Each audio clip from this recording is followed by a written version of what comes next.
Hi all, പുതിയ വീഡിയോയിലേക്ക് സ്വാഗതം. അപ്പോൾ ഇന്ന് വന്നിരിക്കുന്നത് ഒരു സ്റ്റോക്ക് ഐഡിയയോ അല്ലെങ്കിൽ ഒരു ഇൻവെസ്റ്റ്മെന്റ് ഐഡിയയോ ആയിട്ടല്ല, പകരം ജനറൽ മാർക്കറ്റ് അല്ലെങ്കിൽ നിഫ്റ്റി 50 എന്ന് പറയുന്ന ഇന്ത്യയുടെ പ്രധാന ഇൻഡെക്സിന്റെ ഒരു ഓവറോൾ സ്ട്രക്ചർ ഇപ്പം എങ്ങനെയാണ്, അല്ലെങ്കിൽ അടുത്ത 1-2 കൊല്ലത്തേക്ക് നമുക്ക് എന്ത് എക്സ്പെക്ട് ചെയ്യാൻ പറ്റുമെന്നുള്ള എൻ്റെ ഒരു കാഴ്ചപ്പാടും ഞാൻ മനസ്സിലാക്കിയ കുറച്ച് ഡേറ്റാ പോയിന്റും നിങ്ങളുമായിട്ട് ഷെയർ ചെയ്യാൻ വേണ്ടിയിട്ടാണ് ഇന്ന് ഈ വീഡിയോ. അപ്പോൾ കണ്ടന്റിലേക്ക് കടക്കുന്നതിന് മുന്നേ ആയി ഡിസ്ക്ലെയിമർ ആണ്, ഞാൻ ഇവിടെ പറയുന്ന എൻ്റെ ഐഡിയാസ്, അതിപ്പം ഇൻവെസ്റ്റ്മെന്റ് ഐഡിയാസ് ആയിക്കോട്ടെ, സ്റ്റോക്ക് ഐഡിയാസ് ആയിക്കോട്ടെ, ജനറൽ മാർക്കറ്റിനെ പറ്റിയുള്ള എൻ്റെ ഐഡിയാസ് ആയിക്കോട്ടെ, എന്തുമായിക്കോട്ടെ, ഇതെല്ലാം എഡ്യൂക്കേഷൻ പർപ്പസിന് വേണ്ടി മാത്രമുള്ളതാണ്. നിങ്ങൾ നിങ്ങളുടേതായ സ്റ്റഡീസ് നടത്തിയതിന് ശേഷം മാത്രം ഒരു ഡിസിഷൻ എടുക്കുക. ഞാൻ ഇപ്പം ഇങ്ങനെ ഒരു വീഡിയോ ചെയ്യണു എന്ന് ചോദിച്ചു കഴിഞ്ഞാൽ, ഇപ്പം നിങ്ങൾ ഫിനാൻഷ്യൽ ചാനലുകളെല്ലാം അല്ലെങ്കിൽ സ്റ്റോക്ക് മാർക്കറ്റ് റിലേറ്റഡ് ചാനലുകൾ ഫോളോ ചെയ്യുന്ന ഒരാളാണെങ്കിൽ നിങ്ങൾക്ക് ഈസിലി മനസ്സിലാക്കാവുന്ന ഒരു കാര്യം, അവിടെ നടക്കുന്ന പ്രധാന ചർച്ചകൾ എന്ന് പറയുന്നത് ഇപ്പം നമ്മളുടെ മാർക്കറ്റ് ഓവർ വാല്യൂഡ് ആണോ, അല്ലെങ്കിൽ എന്താണ് അടുത്ത 1 വർഷം 2 വർഷത്തേക്ക് വെറ്ററൻ ആയിട്ടുള്ള പല ഇൻവെസ്റ്റേഴ്സും എങ്ങനെയാണ് അതിനെ നോക്കി കാണുന്നത്, അപ്പം അവർ ബെയറിഷ് ആണോ ബുള്ളിഷ് ആണോ, അല്ലെങ്കിൽ നമുക്കൊരു ലോങ് കൺസോൾട്ടേഷൻ എക്സ്പെക്ട് ചെയ്യാൻ പറ്റുമോ, ഇതൊക്കെയാണ് അവിടെ നടക്കുന്ന ഒരു പ്രധാന ചർച്ച. അപ്പൊ അതുകൊണ്ട് ഈ വിഷയം പലരിലും ഒരു കൺഫ്യൂഷൻ ഉള്ളത് കൊണ്ട് തന്നെ അവരിൽ ഒരാൾ എന്ന നിലയിൽ എനിക്കും അതിനെപ്പറ്റി ഒരു കൺഫ്യൂഷൻ ഉണ്ട്. അപ്പൊ ഞാൻ എൻ്റെതായ ഒരു ചെറിയ സ്റ്റഡി നടത്തി എനിക്ക് മനസ്സിലായ കുറച്ച് കാര്യങ്ങളാണ് ഇവിടെ ഷെയർ ചെയ്യുന്നത്. അപ്പൊ ഒട്ടും സമയം കളയാതെ നമുക്ക് കണ്ടന്റിലേക്ക് കിടക്കാം. ഞാൻ നേരത്തെ പറഞ്ഞ പോലെ തന്നെ പല വെറ്ററൻ ഇൻവെസ്റ്റേഴ്സും, ഇപ്പൊ ശങ്കർ ശർമ്മ, ഇപ്പൊ ഇവിടെ ശങ്കർ ശർമ്മ ബിസിനസ് ഇന്ത്യ എന്ന് പറയുന്ന ഈ ചാനലിന് ഒരു ഇന്റർവ്യൂ കൊടുത്തതിൽ അദ്ദേഹം പറയുന്ന 2 ദിവസം മുന്നേ കൊടുത്ത ഒരു ഇന്റർവ്യൂ ആണത്. അപ്പൊ അതിൽ അദ്ദേഹം പറയുന്ന അദ്ദേഹത്തിന്റെ ഒരു കാഴ്ചപ്പാടുണ്ട്. മണി കൺട്രോളിൽ അദ്ദേഹത്തിന്റെ ഒരു ആർട്ടിക്കിൾ വന്നിട്ടുണ്ട്. ഇത് കുറച്ച് മുന്നേ വന്ന ആർട്ടിക്കിൾ ആണ്. ആക്ച്വലി ഇപ്പൊ നോക്കിക്കഴിഞ്ഞാൽ March 1, 2025 വന്ന ഒരു ആർട്ടിക്കിൾ ആണ്. ഈ ആർട്ടിക്കിളിലും അദ്ദേഹത്തിൻ്റെതായ ഒരു കുറച്ച് വ്യൂ പോയിന്റ്സും കാര്യങ്ങളൊക്കെ പറയുന്നുണ്ട്. അപ്പൊ ഇതൊക്കെ വെച്ചിട്ട് ആണ് ഞാൻ ഇന്ന് സംസാരിക്കാൻ ഉദ്ദേശിക്കുന്നത്. അപ്പൊ ഞാൻ ആദ്യം പറഞ്ഞ പോലെ തന്നെ അടുത്ത 1 വർഷം 2 വർഷം ടൈം പീരീഡിൽ നമുക്ക് എന്ത് എക്സ്പെക്ട് ചെയ്യാൻ പറ്റും, ഇതാണ് പ്രധാനമായിട്ട് ഇവിടെ ചർച്ച ചെയ്യുന്നത്. അതല്ലാതെ ഒരു ലോങ് ടൈം വ്യൂ അല്ല, അല്ലെങ്കിൽ ഒരു അൾട്രാ ഷോർട്ട് ടൈം ആയിട്ടുള്ള ഒരു വ്യൂ അല്ല ഇവിടെ ഷെയർ ചെയ്യുന്നത്. കാരണം നമുക്കറിയാം ഇന്ത്യൻ മാർക്കറ്റ് നമ്മളൊരു ഗ്രോത്ത് ഓറിയന്റഡ് മാർക്കറ്റാണ്. നമുക്ക് ഡീസെന്റ് ആയിട്ടുള്ള ഒരു ഗ്രോത്ത് ഉണ്ട്, ഹിസ്റ്റോറിക്കലി ഉണ്ട്, ഇപ്പോഴും ഉണ്ട്.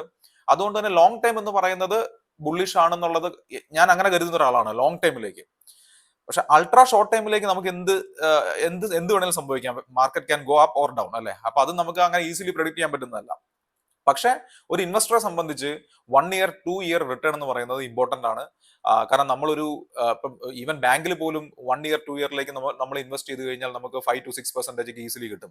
അപ്പൊ അങ്ങനെ വരുമ്പോൾ നമ്മുടെ മാർക്കറ്റ് എത്ര ശതമാനം റിട്ടേൺ നമുക്ക് എക്സ്പെക്ട് ചെയ്യാൻ പറ്റും എന്നുള്ളതൊക്കെയാണ്. അപ്പൊ ആ ഒരു 1 ഇയർ 2 ഇയർ ടൈം ഫ്രെയിമിലാണ് ഇത് സംസാരിക്കാൻ ഉദ്ദേശിക്കുന്നത്.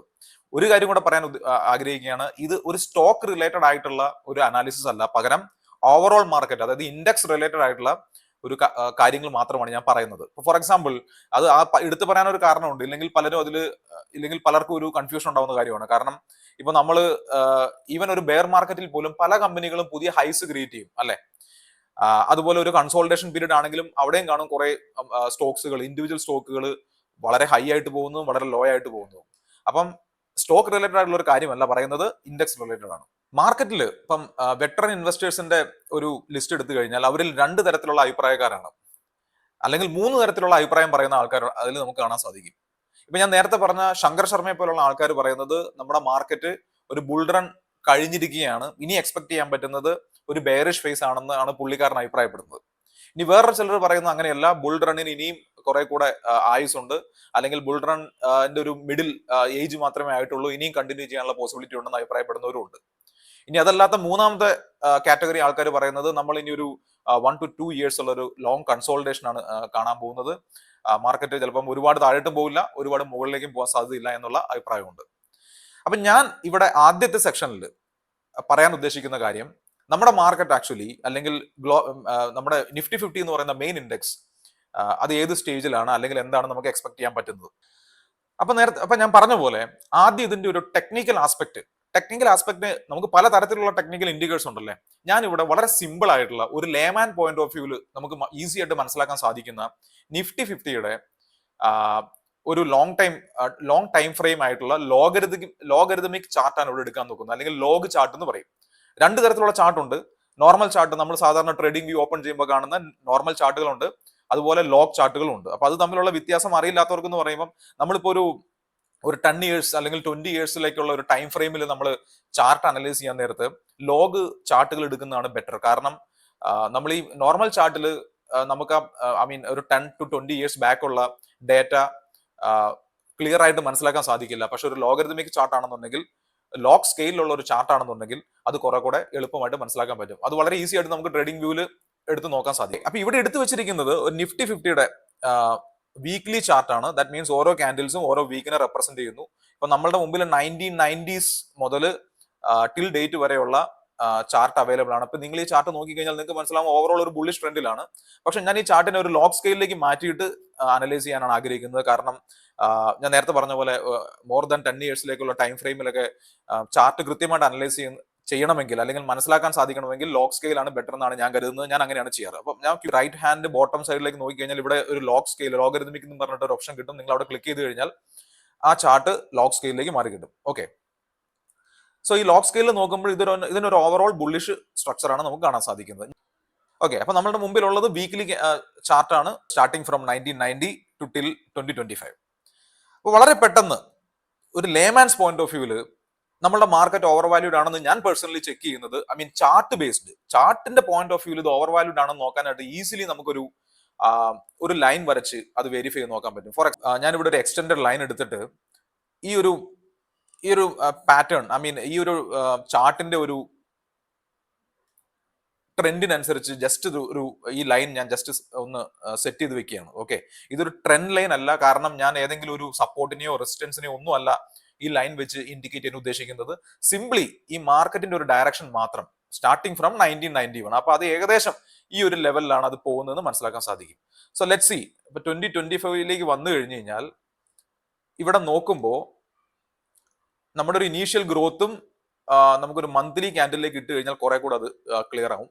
ഫോർ എക്സാമ്പിൾ, ഒരു മന്തിലേക്ക് ഇട്ട് കഴിഞ്ഞാൽ ഏകദേശം ഈ ഒരു ഗ്രോത്തിലാണ്, അല്ലെങ്കിൽ കുറച്ചും കൂടെ ഒന്ന് അഡ്ജസ്റ്റ് ചെയ്ത് കഴിഞ്ഞാൽ ഈ ഒരു ഗ്രോത്ത് ആണ് ഇവിടെ കാണിക്കുന്നത്, അല്ലെ? ഈ ഒരു പാറ്റേണിലാണ് നമ്മളുടെ മാർക്കറ്റ്, അല്ലെങ്കിൽ ഇത് നമ്മുടെ ഒരു ഓവറോൾ ഗ്രോത്ത് പാറ്റേൺ എന്ന് പറയുന്നത് ഈ ഒരു ലെവലിലാണ് കാണുന്നത്. അപ്പൊ ഇങ്ങനെ നോക്കി കഴിഞ്ഞു കഴിഞ്ഞാൽ ലൈനിന്റെ ഒരുപാട് മേളിൽ മാർക്കറ്റ് ട്രേഡ് ചെയ്ത ഒരു അവസ്ഥ ഉണ്ടായിരുന്നു. പിന്നീട് അത് വളരെ താഴെ വന്ന് ആ ലൈനിന്റെ താഴേട്ട് ക്രോസ് ചെയ്തു. അപ്പൊ എപ്പോൾ നോക്കി കഴിഞ്ഞു കഴിഞ്ഞാൽ മാർക്കറ്റ് എപ്പോഴെങ്കിലും മേളിൽ പോയി കഴിഞ്ഞാൽ അത് താഴേട്ട് വരികയും വീണ്ടും ഈ ലൈനിൽ ടച്ച് ചെയ്ത് പോകുന്നതായിട്ട് നമുക്ക് കാണാൻ സാധിക്കും. ഇത് ഞാൻ വളരെ ബേസിക് ആയിട്ട് ഞാൻ ഉപയോഗിച്ച ഒരു ലൈനാണ്. അതിനൊരു പ്രത്യേകിച്ച് ഒരു പ്രാധാന്യമൊന്നുമില്ല. അതിന്റെ ഒരു ഓവറോൾ ഗ്രോത്ത് മാത്രമേ ആ ലൈനിൽ കാണാൻ സാധിക്കുകയുള്ളൂ എന്ന് മനസ്സിലാക്കുക. അപ്പൊ ഈ ഒരു ലൈനിന്റെ ഭാഗത്ത് തന്നെയാണ് നിലവിൽ മാർക്കറ്റ് എന്ന് നമുക്ക് പെട്ടെന്ന് നോക്കി കഴിഞ്ഞാൽ മനസ്സിലാക്കാൻ സാധിക്കും. കാരണം മാർക്കറ്റ് ഒരുപാട് ഈ ലൈനിൽ നിന്ന് മേളിലല്ല, ഈ ലൈനിൽ നിന്ന് ഒരുപാട് താഴെയുമല്ല. അപ്പൊ അത് വെച്ച് നോക്കിക്കഴിഞ്ഞാൽ നമുക്ക് മനസ്സിലാക്കാൻ സാധിക്കുന്നത് ഓൾമോസ്റ്റ് ഹിസ്റ്റോറിക്കലി ഒരു 10 to 20 yearsലുള്ള ഒരു ഗ്രോത്ത് തന്നെയാണ്, അല്ലെങ്കിൽ ആ ഒരു പാറ്റേൺ തന്നെയാണ്, അല്ലെങ്കിൽ ആ ഒരു സ്ലോപ്പിൽ തന്നെയാണ് നമ്മുടെ മാർക്കറ്റ് മൂവ് ചെയ്തുകൊണ്ടിരിക്കുന്നത്. സോ നമുക്ക് ഈ ഒരു സിംപ്ലി വളരെ ലേമാൻസ് പോയിന്റ് ഓഫ് വ്യൂല് ഇത് നോക്കിയാൽ നമുക്ക് മനസ്സിലാക്കാൻ പറ്റുന്ന കാര്യം, മാർക്കറ്റ് അങ്ങനെ ഒരുപാട് ഓവർ വാല്യൂഡും അല്ല, എന്നാൽ ഒരുപാട് അണ്ടർ വാല്യൂഡും അല്ല, ഒരു മീഡിയൻ വാല്യുവേഷനിലാണെന്ന് നമുക്ക് ഇവിടെ കാണാൻ സാധിക്കും. ഓക്കെ, പക്ഷേ ഇത് ഈ ഒരു ചാർട്ടിന്റെ പോയിന്റ് ഓഫ് വ്യൂല് മാത്രമാണെന്ന് നിങ്ങൾ മനസ്സിലാക്കുക. ഇനി ഞാൻ കുറച്ച് കാര്യങ്ങൾ പറയാൻ നേരത്ത് നമ്മളുടെ ഈ വ്യൂ മാറോ ഇല്ലയോ എന്നുള്ളത് നമുക്ക് ആ സമയത്ത് നോക്കാം. അടുത്ത് നമുക്ക് ക്വിക്കായിട്ട് നിഫ്റ്റി 50യുടെ അല്ലെങ്കിൽ നിഫ്റ്റി 50യിലുള്ള 50 കമ്പനീസിന്റെ ആവറേജ് പി റേഷ്യോ, അല്ലെങ്കിൽ ചുരുക്കത്തിൽ പറഞ്ഞാൽ നിഫ്റ്റി 50യിലെ ആവറേജ് പി റേഷ്യോ എന്തായിരുന്നു, ഇപ്പോൾ ഉള്ള ട്രേഡ് ചെയ്യുന്ന പി റേഷ്യോ എന്താന്നുള്ള കാര്യം വളരെ ക്വിക്കായിട്ടൊന്ന് നോക്കിയിട്ട് പോകാം. ഇതും ഒരുപാട് ഡിഫിക്കൽട്ട് ആയിട്ടുള്ള കാര്യമല്ല. നമുക്കിപ്പോൾ ഏതെങ്കിലും ഒരു എയുടെ സഹായം ഉണ്ടെങ്കിൽ പോലും ജസ്റ്റ് ചോദിച്ചാൽ മതി, what is average P ratio of Nifty 50, നമുക്ക് ഈസി ആയിട്ട് ആൻസർ കിട്ടുന്ന. ഓക്കെ, അപ്പൊ ഇവിടെ നിങ്ങൾ നോക്കി കഴിഞ്ഞാൽ നിങ്ങൾക്ക് മനസ്സിലാക്കാൻ പറ്റുന്ന കാര്യം, average P ratio of Nifty 50, അതായത് ഹിസ്റ്റോറിക്കലി നിഫ്റ്റി 50 ട്രേഡ് ചെയ്തുകൊണ്ടിരുന്ന പി റേഷ്യോ എന്ന് പറയുന്നത് ഒരു 18 to 22 റേഞ്ചിലാണ്. ഓക്കെ, 1999 മുതൽ 2024 വരെയുള്ള ഡേറ്റ പ്രകാരമാണ് ഈ ഒരു പി റേഷ്യോ എന്ന് പറഞ്ഞാൽ ആവറേജ് എന്ന് പറഞ്ഞാൽ 18 to 22 ഇടയിൽ ഇതിങ്ങനെ സ്വിങ് ചെയ്തുകൊണ്ടിരിക്കുക. അതാണ് ആവറേജ് എന്ന് പറയുന്നത്. അപ്പൊ എപ്പോഴെങ്കിലും നിഫ്റ്റി 50യുടെ വാല്യൂ അല്ലെങ്കിൽ P ratio, price to earnings ratio 18 താഴോട്ട് പോയി കഴിഞ്ഞ് കഴിഞ്ഞാൽ നമ്മുടെ മാർക്കറ്റ് ചീപ്പാണ് അല്ലെങ്കിൽ അണ്ടർ വാല്യൂഡ് ആണെന്ന് നമുക്ക് മനസ്സിലാക്കാൻ സാധിക്കും. ഇനി എപ്പോഴാണോ ഇത് 22ന് മേളിലേക്ക് പോകുന്നത് അപ്പം മനസ്സിലാക്കണം കുറച്ച് എക്സ്പെൻസീവ് ആണെന്നുള്ളത്. അപ്പൊ ആ ഒരു പോയിന്റ് ഓഫ് വ്യൂവിൽ നോക്കി കഴിഞ്ഞു കഴിഞ്ഞാൽ ഇപ്പൊ കഴിഞ്ഞ 5 year ആവറേജ് നോക്കി കഴിഞ്ഞാൽ ഇവിടെ കാണാൻ പറ്റും 18.8 ആണ്, 10 year ആവറേജ് 16.2 ആണെന്ന് കാണാൻ സാധിക്കും. ഇനി കറന്റ് നിഫ്റ്റി 50യുടെ പി റേഷ്യോ എന്ന് പറയുന്നത് 22.6 ആണെന്ന് കാണാൻ സാധിക്കും. അപ്പൊ ഈ ഒരു 22.6 എന്ന് പറയുന്നത് നമുക്കറിയാം ഒരു സ്ലൈറ്റ്ലി ഓവർ വാല്യൂഡ് ആയിട്ടുള്ള ഒരു ഇൻഡിക്കേഷൻ ആണ് നമുക്ക് കാണിക്കുന്നത്. അപ്പൊ ഇവിടെ നിങ്ങൾ സ്ക്രീനറിൽ പോയി കഴിഞ്ഞാലും കാണാൻ പറ്റും നിഫ്റ്റി 50 കമ്പൈൻഡ് കമ്പനികളുടെ ആവറേജ് പി റേഷ്യോ ഇവിടെയും കാണിക്കുന്നത് 22.2 ആണ്. അപ്പൊ നമുക്ക് അപ്രോക്സിമേറ്റ്ലി ഒരു 23 എന്ന്, അല്ലെങ്കിൽ 23 അല്ല 22 എന്ന് തന്നെ കാൽക്കുലേറ്റ് ചെയ്യാം. 22 എന്ന് പറയുന്നത് ഹിസ്റ്റോറിക്കലി നിഫ്റ്റി 50യുടെ പ്രൈസ് ടു ഏർണിങ്സ് റേഷ്യോയുടെ ഒരു ഹയർ സ്പെക്ട്രത്തിലുള്ള ഒരു വാല്യൂ ആണെന്ന് മനസ്സിലാക്കുക. എന്ന് പറഞ്ഞു കഴിഞ്ഞാൽ പ്യുവർ പി റേഷ്യോയുടെ പോയിന്റ് ഓഫ് വ്യൂവിൽ നോക്കുമ്പോൾ ഒരു സ്ലൈറ്റ്ലി ഓവർ വാല്യൂഡ് ആണ്, അല്ലെങ്കിൽ വാല്യുവേഷനിൽ കുറച്ച് ഹയർ സൈഡിലാണ് ഇപ്പം മാർക്കറ്റ് ട്രേഡ് ചെയ്യണം എന്നുള്ളത് നമുക്ക് കാണാൻ സാധിക്കും. അതിപ്പോൾ നമ്മൾ ചാർട്ടിലേക്ക് ക്വിക്ലി നോക്കിക്കഴിഞ്ഞാൽ പോലും നമുക്ക് മനസ്സിലാക്കാൻ സാധിക്കുന്നത്, ഞാൻ ഈ ലോക്ക് സ്കെയിൽ ഒന്ന് മാറ്റുകയാണ്, ചാർട്ടിലേക്ക് വളരെ ക്വിക്ലി നോക്കിക്കഴിഞ്ഞാൽ പോലും നമുക്കറിയാം നമ്മുടെ മാർക്കറ്റ് ഓൾ ടൈം ഹൈയിൽ നിന്നും ഒരുപാട് ദൂരെയല്ല അല്ലെ. ഇപ്പോൾ ഓൾ ടൈം ഹൈ എന്ന് പറയുന്നത് 26,300 റേഞ്ചിലായിരുന്നു എങ്കിൽ നമ്മൾ ഇപ്പൊ ട്രേഡ് ചെയ്യുന്നത് 24,800 പെർസെന്റേജ് വൈസിൽ നോക്കി കഴിഞ്ഞു കഴിഞ്ഞാൽ 5%, അതായത് ഓൾ ടൈം ഹൈയിൽ നിന്ന് 5% ഡിപ്പിലാണ് കിടക്കുന്നതെന്ന് കാണാൻ പറ്റും. എന്ന് പറഞ്ഞാൽ ഒരുപാട് താഴെയല്ല, എന്നാൽ ഓൾ ടൈം ഹൈയിൽ എത്തിയിട്ടുമില്ല. ഈ ഒരു 5% താഴെ ട്രേഡ് ചെയ്തിട്ട് പോലും നിഫ്റ്റി 50യുടെ പി റേഷ്യോ എന്ന് പറയുന്നത് അതിന്റെ ഒരു ഹയർ സ്പെക്ട്രത്തിലാണ് എന്നുള്ളത് ഇൻഡിക്കേറ്റ് ചെയ്യുന്നത് എന്തിനെയാണ്? മാർക്കറ്റ് സ്ലൈറ്റ്ലി ഓവർ വാല്യൂഡ് ആണെന്നുള്ളതാണ്. അപ്പൊ നമ്മൾ നേരത്തെ ചാർട്ട് നോക്കി കഴിഞ്ഞപ്പോൾ നമ്മൾക്ക് അങ്ങനെ ഒരു സിഗ്നൽ കിട്ടിയില്ല. പക്ഷെ ഇവിടെ പി റേഷ്യോ നോക്കി കഴിഞ്ഞപ്പോൾ ഒരു സ്ലൈറ്റ്ലി ഓവർ വാല്യൂഡ് ആയിട്ടുള്ള ഒരു ഫിഗർ ആണ് ഇവിടെ കാണാൻ സാധിക്കും. ഇതിൽ അങ്ങനെ ഒരുപാട് ഓവർ വാല്യൂഡ് ആയിട്ടുള്ള ഒരു സിനാരിയോ അല്ലെങ്കിൽ നമ്മൾ കണ്ടത്. പക്ഷെ പി റേഷ്യോ നോക്കുമ്പോൾ സ്ലൈറ്റ്ലി ഓവർ വാല്യൂഡ്, ഒരുപാട് ഓവർ വാല്യൂഡ് ആണെന്ന് പറയാൻ പറ്റില്ല, സ്ലൈറ്റ്ലി ഓവർ വാല്യൂഡ് ആയിട്ടുള്ള ഒരു ഫിഗർ നമ്മൾ കാണുകയും ചെയ്തു. അപ്പൊ എന്തുകൊണ്ടായിരിക്കും അങ്ങനെ വന്നെന്നുള്ളത് നമുക്ക് നോക്കാം. അപ്പൊ നമുക്കറിയാം ഈ പി റേഷ്യോ ചേഞ്ച് ചെയ്യുന്നത് രണ്ട് കാരണത്താലാണ് അല്ലെ. ഒന്ന്, പ്രൈസ് മൂവ് ചെയ്യുമ്പോൾ എന്ത് സംഭവിക്കും? പി റേഷ്യോ കൂടി പോകും. ഇനി അല്ലെങ്കിൽ എന്ത് സംഭവിക്കും? ഏണിങ്സ്, അതിന്റെ ഡിനോമിനേറ്ററായ ഇ എന്ന് പറയുന്ന ഏണിങ്സ് കുറഞ്ഞാലും എന്ത് സംഭവിക്കും? പി റേഷ്യോ എലിവേറ്റഡ് ലെവലിൽ നിൽക്കും. അപ്പൊ ഇവിടെ എന്താണ് ആക്ച്വലി സംഭവിച്ചത്? അതാണ് നമ്മൾ നോക്കാൻ പോകുന്നത്. അതായത് ഇവിടെ കോൺസെൻട്രേറ്റ് ചെയ്യേണ്ട ഒരു വാല്യൂ എന്ന് പറയുന്നത് പി എന്ന് പറയുന്ന ആ പാരാമീറ്ററിലെ ഇ എന്ന് പറയുന്ന ഏണിങ്സ് ആണ്. ഏണിങ്സ് എന്ന് പറഞ്ഞു കഴിഞ്ഞാൽ കഴിഞ്ഞ ഏതാനും ക്വാർട്ടർ ആയിട്ടുള്ള ഇന്ത്യൻ കമ്പനികളുടെ അല്ലെങ്കിൽ നിഫ്റ്റി 50യിലെ വലിയ കമ്പനികളുടെ ഏണിങ്സ് നമ്മൾ പ്രതീക്ഷിച്ച ഒരു ലെവലിലേക്ക് വന്നിരുന്നോ, അതോ ആ ഏണിങ്സ് അത്ര നല്ല ഏണിങ്സ് അല്ലേ എന്നുള്ള കാര്യം നമുക്ക് ക്വിക്കായിട്ട് നോക്കി കഴിഞ്ഞു കഴിഞ്ഞാൽ അതിന്റെ ഒരു പോർഷൻ അല്ലെങ്കിൽ അതിന്റെ ഫില്ല് ചെയ്യാത്ത ഒരു പോർഷൻ നമുക്ക് ഇവിടെ മനസ്സിലാക്കാൻ സാധിക്കും. കമ്പനികളുടെ ഏണിങ്സ് എന്ന് പറയുമ്പോൾ നമുക്കറിയാം അത് ബേസിക്കലി റിഫ്ലക്ട് ചെയ്യുന്നത് എല്ലാ ക്വാർട്ടറിലും ഇന്ത്യ ഗവൺമെന്റ് പുറത്തുവിടുന്ന അല്ലെങ്കിൽ റിസർവ് ബാങ്ക് പുറത്തുവിടുന്ന GDP റിപ്പോർട്ട് നോക്കി കഴിഞ്ഞു കഴിഞ്ഞാൽ നമുക്ക് ഏതാണ്ടത് മനസ്സിലാക്കും. ഇപ്പം ഇന്ത്യയുടെ GDP ഗ്രോത്ത്, ഒരു ആവറേജ് GDP ഗ്രോത്ത് റേറ്റ് എന്ന് പറയുന്നത് ഓൾമോസ്റ്റ് 6.5 സംതിങ് ആ ഒരു റേഞ്ചിലാണ് നമ്മൾ കാണാറ്. അപ്പൊ അതൊരു നല്ലൊരു GDP ഗ്രോത്ത് ആണെന്ന് ചോദിച്ചു കഴിഞ്ഞാൽ ഡീസെന്റ് ആയിട്ടുള്ള ഒരു 100-150 കോടി ആൾക്കാരുള്ള ഒരു രാജ്യത്തിന്റെ ഒരു ഡീസെന്റ് ആയിട്ടുള്ള ഒരു ഗ്രോത്തിനെയാണ് ഇൻഡിക്കേറ്റ് ചെയ്യുന്നത്. അപ്പൊ ഹിസ്റ്റോറിക്കലി നമ്മൾക്ക് ഈ ഒരു ഗ്രോത്ത് ആണ് നമ്മൾ ആവറേജ് ഗ്രോത്ത് ആണ് കണ്ടുകൊണ്ടിരുന്നത്. അപ്പൊ ആ ഒരു ഗ്രോത്ത് ഇപ്പോ എന്താണ്, അല്ലെങ്കിൽ ഈ കഴിഞ്ഞ ക്വാർട്ടറുകളിൽ എന്താണ് നടന്നതെന്നുള്ളതാണ് നമ്മൾ നോക്കേണ്ടത്. ഞാൻ പറഞ്ഞ പോയിന്റ് എന്താണെന്ന് വെച്ച് കഴിഞ്ഞാൽ ഈ GDP അല്ലെങ്കിൽ ഇന്ത്യയുടെ GDP എന്ന് പറയുന്നതിനെ ഡ്രൈവ് ചെയ്യുന്നത് ആക്ച്വലി കോർപ്പറേറ്റ് ഏർണിങ്സ് ആണ്. എന്ന് പറഞ്ഞു കഴിഞ്ഞാൽ റിലയൻസ്, HDFC ബാങ്ക് അങ്ങനെയുള്ള വലിയ വലിയ കമ്പനികളുടെ ലാഭം, അല്ലെങ്കിൽ അവർ എത്രമാത്രമാണ് പെർഫോം ചെയ്യുന്നത്. അവർ നല്ല പെർഫോം ചെയ്ത് കഴിഞ്ഞാൽ GDPയിലും ആ ഒരു വാല്യൂ ഇൻക്രീസ് ചെയ്യുന്നത് നമുക്ക് കാണാൻ സാധിക്കും. ആ കമ്പനികളുടെ പെർഫോമൻസ് കുറഞ്ഞു കഴിഞ്ഞു കഴിഞ്ഞാൽ GDPയിലും അത് റിഫ്ലക്ട് ചെയ്യും. അപ്പൊ നമ്മൾ ക്വിക്ലി നമുക്ക് അടുത്ത ഇതിൽ നോക്കാം നമ്മുടെ ആവറേജ് GDP എന്തായിരുന്നു, കഴിഞ്ഞ കുറച്ച് ക്വാർട്ടർ ആയിട്ട് എന്താണ് GDP എന്നുള്ളത്. ഇവിടെ നിങ്ങൾക്ക് നോക്കി കഴിഞ്ഞാൽ കാണാൻ സാധിക്കും. അപ്പൊ ഞാനിവിടെ India GDP growth rate from 2015 to 2024 എന്ന് പറയുന്ന ഒരു ഡേറ്റ ഇവിടെ എടുത്തിട്ടുണ്ട്. ഇതിൽ നമ്മൾ സൂക്ഷിച്ച് നോക്കി കഴിഞ്ഞാൽ നമുക്ക് കാണാൻ സാധിക്കും 2015-16 ഫിനാൻഷ്യൽ ഇയറിൽ 8%, പിന്നീട് അങ്ങോട്ട് 8.3, 6.8, 6.5, 3.9. ഐ മീൻ 2019-20 എന്ന് പറയുന്ന ആ ഫിനാൻഷ്യൽ ഇയറിൽ വളരെ കുറവായിരുന്നു. 2021 ഫിനാൻഷ്യൽ ഇയറിൽ -5.8 ആയിരുന്നു. നമുക്ക് എല്ലാവർക്കും അറിയാം കോവിഡിന്റെ ഒരു ഇഷ്യൂ അവിടെ ഉണ്ടായിരുന്നു. നമുക്കത് അത്ര കാര്യമാക്കേണ്ട കാര്യമില്ല. അത് കഴിഞ്ഞുള്ള ഇയറിൽ 9.1 ആയിരുന്നു. അത് ഇവിടെ കൃത്യമായിട്ട് അവർ പറയുന്നുണ്ട് റീബൗണ്ട് പോസ്റ്റ് കോവിഡ് എന്ന് പറഞ്ഞു കഴിഞ്ഞാൽ ആ കോവിഡിന്റെ പ്രശ്നങ്ങൾ ആൾക്കാർ അത്ര സീരിയസ് ആയിട്ട് കാണാതെ വന്നപ്പോൾ എക്കണോമി തിരിച്ച് കയറുകയും ആ സമയത്ത് ഒരു സ്പൈക്ക് അല്ലെങ്കിൽ ഗ്രോത്തിലെ സ്പൈക്ക് പെട്ടെന്ന് ഉണ്ടാവുകയും ചെയ്തതാണ്. അപ്പൊ നമുക്കതും അത്ര ഒരു വലിയ ഇതായിട്ട് കണ്ട, കാരണം അതിന്റെ പ്രീവിയസ് ഇയറിൽ നെഗറ്റീവ് ആയിട്ടുള്ള ഒരു വാല്യൂ ആയിരുന്നു. അപ്പൊ അത് കഴിഞ്ഞ് 2022-23 എന്ന് പറയുന്ന ഫിനാൻഷ്യൽ ഇയറിൽ 7.2%, നമ്മുടെ ലാസ്റ്റ് ഫിനാൻഷ്യൽ ഇയറിൽ 24, ഐ മീൻ FY24 8.2 ആണ്. അപ്പൊ ഈ ഒരു ചാർട്ട് നോക്കി കഴിഞ്ഞു കഴിഞ്ഞാൽ നമുക്ക് മനസ്സിലാക്കാൻ പറ്റുന്നത് GDPയുടെ ഗ്രോത്ത് എന്ന് പറയുന്നത് ഏറെക്കുറെ ഒരു ആവറേജ് ഐ മീൻ ഒരു 6.5 or 6.7 റേഞ്ചിലാണ് പോയിക്കൊണ്ടിരിക്കുന്നത് നമുക്ക് നോക്കിയാൽ മനസ്സിലാക്കാൻ സാധിക്കും. ഇവിടെ നോക്കി കഴിഞ്ഞു കഴിഞ്ഞാൽ അപ്പം ഞാൻ നേരത്തെ കാണിച്ച ഡേറ്റയിൽ ഫിനാൻഷ്യൽ ഇയർ 24 വരെയുള്ളത് ഉണ്ടായിരുന്നുള്ളൂ. പക്ഷെ നമുക്ക് കുറച്ചും കൂടി ഇമ്പോർട്ടന്റ് ആയിട്ട് ഫോക്കസ് ചെയ്യേണ്ടത് എങ്ങനെയാണ് കഴിഞ്ഞ 4 ക്വാർട്ടറുകളിൽ നമ്മുടെ GDP ഗ്രോത്ത് റേറ്റ് വന്നതെന്നുള്ള കാര്യം കുറെ കൂടി ഇമ്പോർട്ടന്റ് ആണ്. കാരണം റീസെന്റ് ആയിട്ടുള്ള ഡേറ്റയ്ക്ക് കൂടുതൽ എന്ത് കൊടുക്കേണ്ടി വരും, ഐ മീൻ വെയിറ്റ് കൊടുക്കേണ്ടി വരും. സോ ഇവിടെ നോക്കിക്കഴിഞ്ഞാൽ FY25 ഫസ്റ്റ് ക്വാർട്ടറിൽ, ഐ മീൻ ജൂണിൽ അവസാനിക്കുന്ന ഫസ്റ്റ് ക്വാർട്ടറിൽ 6.7 ആയിരുന്നു. പിന്നീട് അങ്ങോട്ട് ഒരു ഡിപ്പ് കണ്ടു, 5.4 കണ്ടു, പിന്നീട് 6.2 കണ്ടു, 7.4 കണ്ടു. ഐ മീൻ ജാനുവരി മാർച്ച് 2025 7.4 ആണ് ലാസ്റ്റ് റെക്കോർഡ് ചെയ്തത്. ഏറ്റവും ലേറ്റസ്റ്റ് ക്വാർട്ടറിൽ GDP ഡേറ്റ വന്നിട്ടില്ല. അപ്പൊ അതിന് തൊട്ട് മുന്നേ ഉള്ള ഇൻഫർമേഷൻ വരെ നമുക്ക് ഇവിടെ അവൈലബിൾ ആണ്. ഇതെല്ലാം നോക്കുമ്പോൾ നമുക്ക് മനസ്സിലാക്കാൻ പറ്റുന്ന ഒരു ചെറിയ ഡിപ്പ് കാണാനുണ്ട്. അത് എവിടെയാണ് കണ്ടത്? ജൂലൈ സെപ്റ്റംബറിൽ 2024 ഒരു ചെറിയ ഡിപ്പ്. ഈ ഒരു ഡിപ്പിനെയാണ് ഞാൻ ഉദ്ദേശിച്ചത്. ഈ ഒരു ഡിപ്പ് കുറച്ച് 5.4 എന്ന് പറയുന്നത് നമ്മൾ എക്സ്പെക്ട് ചെയ്യുന്നതിനേക്കാളും കുറവായിരുന്നു. പക്ഷെ പിന്നീട് മാർക്കറ്റ് തിരിച്ചു കയറുന്നതാണ് കാണാൻ സാധിക്കുന്നത്. അപ്പൊ എനിക്ക് ഇതിന്ന് മനസ്സിലായ കാര്യം എന്താണെന്ന് വെച്ച് കഴിഞ്ഞാൽ, GDP ഇപ്പം അവൈലബിൾ ആയിട്ടുള്ള, ഇപ്പൊ ഏറ്റവും ലേറ്റസ്റ്റ് ക്വാർട്ടറിൽ വന്നിട്ടില്ല, അവൈലബിൾ ആയിട്ട് നമുക്ക് മനസ്സിലാക്കാൻ പറ്റുന്ന GDP എന്ന് പറയുന്നത് തീരെ മോശമല്ല. എന്നാൽ ഒരുപാട് എക്സീഡ് എക്സ്പെക്ടേഷൻ എന്ന് പറയുന്ന ലെവലിലേക്കുള്ള GDP ഗ്രോത്ത് ഒന്നും കാണാനുമില്ല. അപ്പം GDP ഗ്രോത്തും അത്ര പ്രശ്നമുള്ള ഗ്രോത്ത് അല്ല. ഹിസ്റ്റോറിക്കലി നമ്മളുടെ ഒരു ഗ്രോത്തിന്റെ അടുത്തൊക്കെ ഉണ്ട് എന്ന് നമുക്ക് മനസ്സിലാക്കാൻ സാധിക്കും. ഇത് പറയുമ്പോഴും കഴിഞ്ഞ ഒരു 3 ക്വാർട്ടറിലെ GDP ഡേറ്റ എന്ന് പറയുന്നത് എന്നെ അത്ര തൃപ്തിപ്പെടുത്തിയിട്ടില്ലെന്നുള്ളതാണ് എന്റെ പേഴ്സണൽ ആയിട്ടുള്ള ഒരു കാഴ്ചപ്പാട്.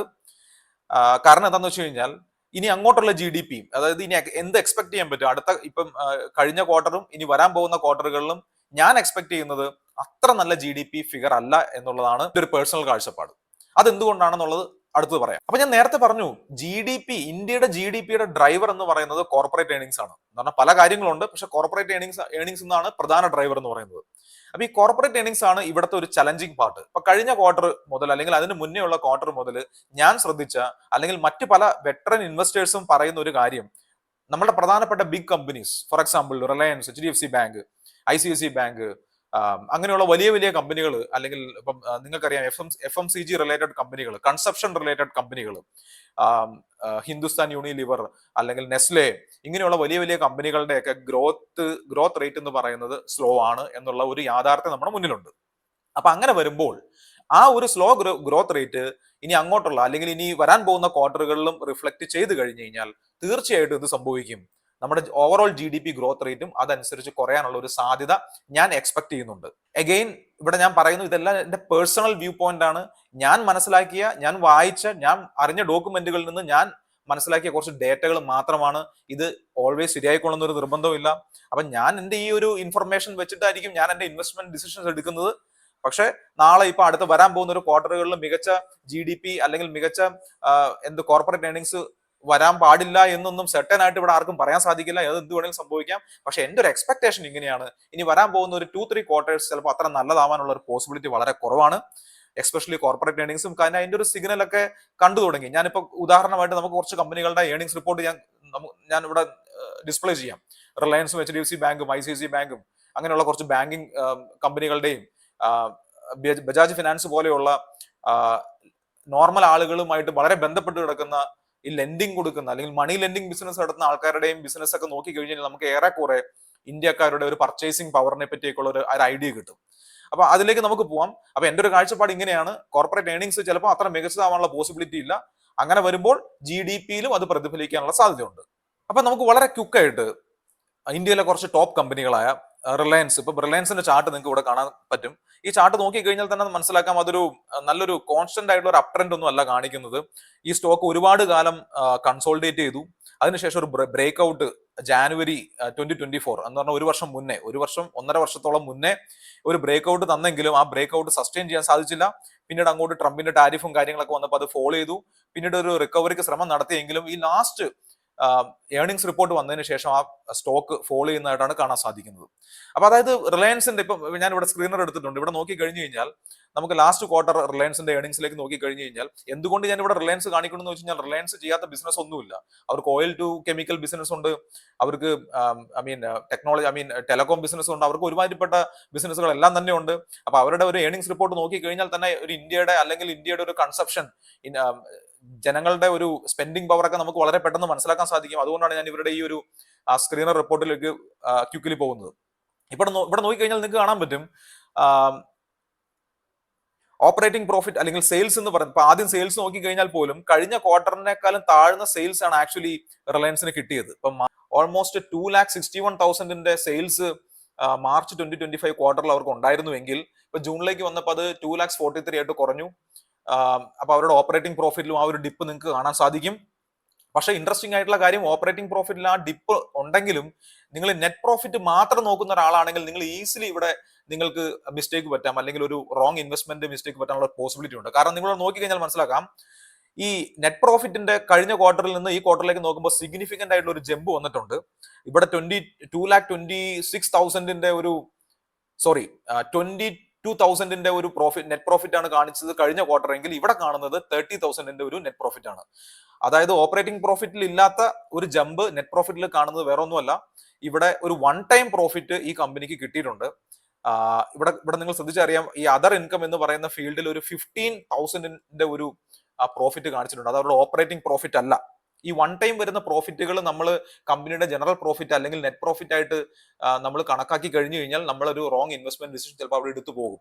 കാരണം ഇതെന്ന് പറയുന്നത് ഞാൻ കൃത്യമായിട്ട് ഓർക്കുന്നില്ല, അവർക്ക് വേറെ ഏതോ ഒരു കമ്പനിയിൽ ഉണ്ടായിരുന്ന അവരുടെ സ്റ്റേക്ക് അവർ വിറ്റ് കിട്ടിയ പണമാണ് ഇവിടെ ഈ കാണുന്ന അതർ ഇൻകത്തിൽ പെട്ടിട്ടുള്ളത്.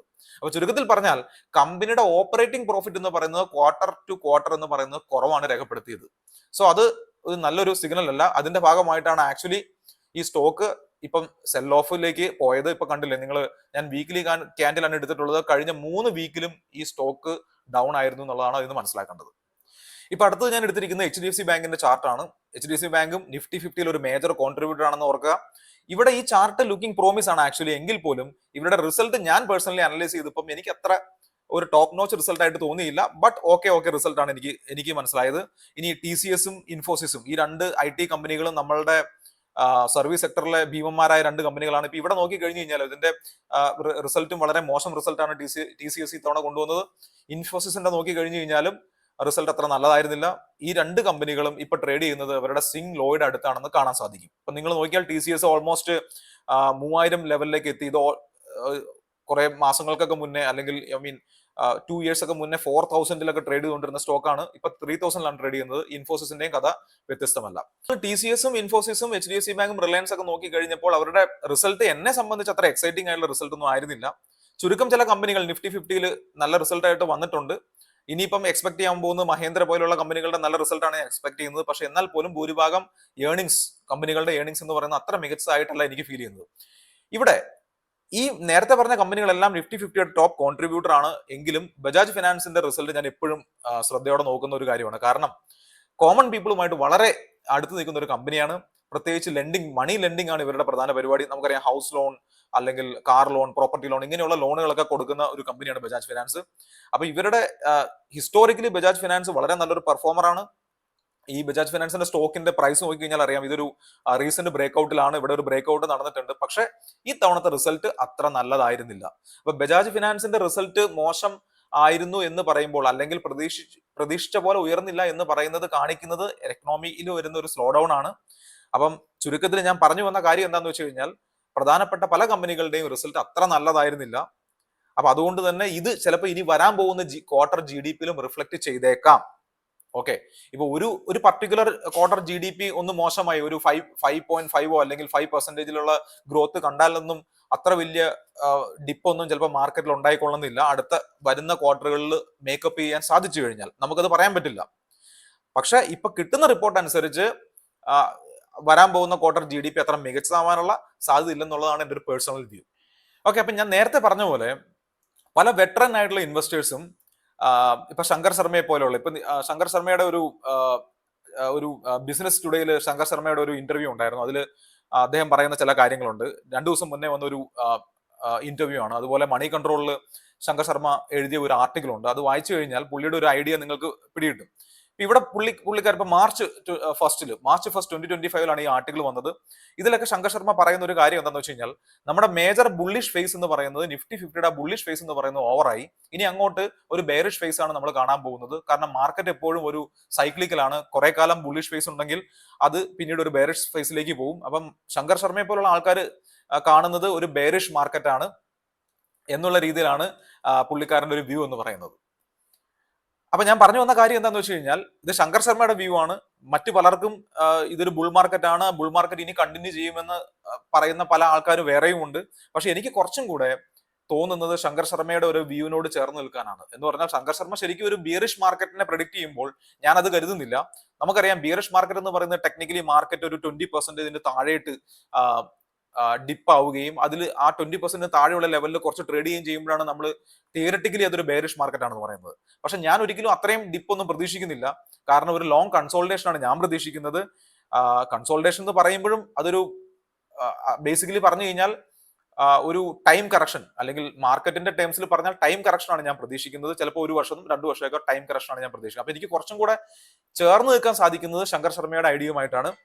അപ്പൊ മാർക്കറ്റ് പ്രോബബിളി ഒരു ടൈം കറക്ഷന് വിധേയമാകാൻ ഉള്ള പോസിബിലിറ്റി ഉണ്ട്.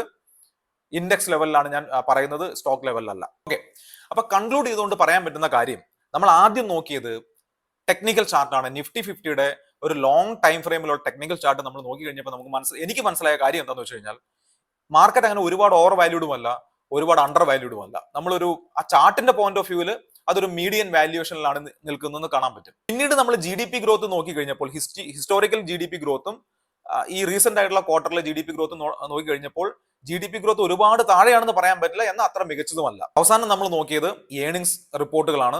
നിഫ്റ്റി 50യിലെ വലിയ കമ്പനികളുടെ ഏണിങ്സ് നോക്കുമ്പോൾ അവിടെയാണ് കുറച്ച് കൺസേണിംഗ് ആയിട്ടുള്ള കാര്യങ്ങൾ ഞാൻ ഒബ്സർവ് ചെയ്തത്. കഴിഞ്ഞ 2 ക്വാർട്ടറിലെ റിസൾട്ടുകൾ വെച്ച് നോക്കുമ്പോൾ അത്ര മികച്ച റിപ്പോർട്ടുകളല്ല. അല്ലെങ്കിൽ പർട്ടിക്കുലർലി പറഞ്ഞു കഴിഞ്ഞാൽ ഇപ്പോൾ റിസൾട്ട് ഡിക്ലെയർ ചെയ്ത പല കമ്പനികളും നമ്മൾ പ്രതീക്ഷിച്ച അത്ര നല്ല റിസൾട്ട് അല്ല തന്നതെന്നുള്ളതാണ് ഞാൻ മനസ്സിലാക്കുന്നത്. പ്രത്യേകിച്ച് ബജാജ് ഫിനാൻസ്, ഇപ്പൊ Reliance, HDFC bank, axis bank, അതുപോലെ പല കമ്പനികളും അത്ര മികച്ച റിസൾട്ട് തന്നതായിട്ട് ഞാൻ മനസ്സിലാക്കുന്നില്ല. അപ്പൊ അതിൽ നിന്ന് ഞാൻ മനസ്സിലാക്കുന്നത് GDP-യിൽ ഒരു ഡിപ്പ്, നേരത്തെ പറഞ്ഞ പോലെ GDP-യിൽ ഒരു ഡിപ്പ് വരാനുള്ള സാധ്യതയുണ്ട്. സോ അതെല്ലാം ആന്റിസിപ്പേറ്റ് ചെയ്തത് കൊണ്ടായിരിക്കണം മാർക്കറ്റ് ഇപ്പോൾ ഒരു സ്ലഗിഷ് നേച്ചർ കാണിക്കുന്നത്. ഇൻ കൺക്ലൂഷൻ എനിക്ക് പറയാനുള്ളത്, അടുത്ത 1 വർഷം അല്ലെങ്കിൽ കൂടിപ്പോയാൽ ഒരു 2 വർഷത്തേക്ക് നമ്മുടെ മാർക്കറ്റ് കൺസോൾട്ടേറ്റ് ചെയ്ത് കഴിഞ്ഞാൽ, കൺസോൾട്ടേറ്റ് ചെയ്യുമെന്ന് ഞാൻ പറയുമ്പോൾ ഒരു ലോങ്ങർ റേഞ്ചിൽ അല്ലെങ്കിൽ ഒരു വൈഡ് ആയിട്ടുള്ള റേഞ്ചിൽ ഇത് കൺസോൾട്ടേറ്റ് ചെയ്യാനുള്ള ഒരു സാധ്യത ഞാൻ കാണുന്നുണ്ട്. ഫോർ എക്സാമ്പിൾ, ഇപ്പൊ മാർക്കറ്റ് കഴിഞ്ഞ 3-4 ആഴ്ചയായിട്ട് ഡൗൺ ട്രെൻഡിലാണെന്നുണ്ടെങ്കിൽ ഇത് ചിലപ്പോൾ ഈ ഓൾ ടൈം ഹൈയിൽ എത്തിക്കഴിഞ്ഞാൽ എത്താനുള്ള പോസിബിലിറ്റി ഒക്കെ ഉണ്ട്, നമുക്ക് പറയാൻ പറ്റുകയില്ല. മാർക്കറ്റ് ചിലപ്പോൾ ഈ ഓൾ ടൈം ഹൈയിലൊക്കെ എത്തിപ്പെട്ടേക്കാം. അതുപോലെ തന്നെ മാർക്കറ്റ് ചിലപ്പം ഈ ലോയിൽ എത്തിപ്പെട്ടാലും അത്ഭുതപ്പെടാനൊന്നുമില്ല, എന്തെങ്കിലും കാരണം കണ്ട് ഈ പക്ഷെ ഈ ലോ ഒന്നും ബ്രേക്ക് ചെയ്യുമെന്ന് ഞാൻ കരുതുന്നില്ല പേഴ്സണലി. അപ്പൊ ഈ ഒരു റേഞ്ചിൽ മാർക്കറ്റ് കുറച്ചു കാലം എന്ന് പറഞ്ഞു കഴിഞ്ഞാൽ ഒരു മിനിമം ഒരു 3 ക്വാർട്ടർ എങ്കിലും ഈ ഒരു റേഞ്ചിൽ മാർക്കറ്റ് ഫ്ലക്ച്വേറ്റ് ചെയ്ത് കഴിഞ്ഞാൽ അത്ഭുതപ്പെടേണ്ട കാര്യമില്ല. അപ്പൊ ഞാൻ വിചാരിക്കുന്നത് ഒരു വേർസ്റ്റ് കേസിൽ ഒരു മാക്സിമം ഒരു 2 ഇയേഴ്സ് ചിലപ്പോൾ മാർക്കറ്റ് ഇങ്ങനെ ഫ്ലക്ച്വേറ്റ് ചെയ്യാം ഈ ഒരു റേഞ്ചിൽ. ഇതാണ് എനിക്ക് മാർക്കറ്റിനെ പറ്റിയുള്ള ഒരു കൺവിക്ഷൻ എന്ന് പറയുന്നത്. എഗെയിൻ ഞാൻ പറയുന്നു, ഇത് ഇൻഡെക്സ് ലെവൽ ആയിട്ടുള്ള കാര്യമാണ് പറയുന്നത്.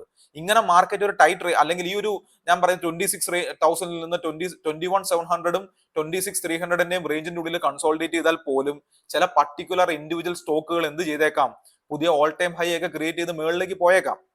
അപ്പൊ ഞാൻ പേഴ്സണലി ഇപ്പോൾ എന്താണ് സ്റ്റോക്ക് മാർക്കറ്റിൽ ചെയ്യുന്നതെന്ന് വെച്ച് കഴിഞ്ഞാൽ, ഒരുപാട് സ്റ്റോക്കുകളിൽ ഇൻവെസ്റ്റ് ചെയ്യാതെ സെലക്റ്റീവ് ആയിട്ടുള്ള നെയിംസ് കണ്ടുപിടിച്ചുകൊണ്ട്, അല്ലെങ്കിൽ റിസൾട്ട് ബേസ്ഡ്, അതായത് ഇപ്പം ഈ ക്വാർട്ടറുകളിൽ മികച്ച റിസൾട്ടുകൾ ഉള്ള സ്റ്റോക്കുകൾ, അല്ലെങ്കിൽ ഏറ്റവും കൂടുതൽ ഓർഡർ ബുക്കുകൾ കിട്ടിയ സ്റ്റോക്കുകൾ തേടി പിടിച്ചുകൊണ്ട് അങ്ങനെ സെലക്റ്റീവ് ആയിട്ടുള്ള പോക്കറ്റുകളിൽ നിക്ഷേപിക്കുക എന്നുള്ള ഒരു ഐഡിയയാണ് എനിക്കുള്ളത്.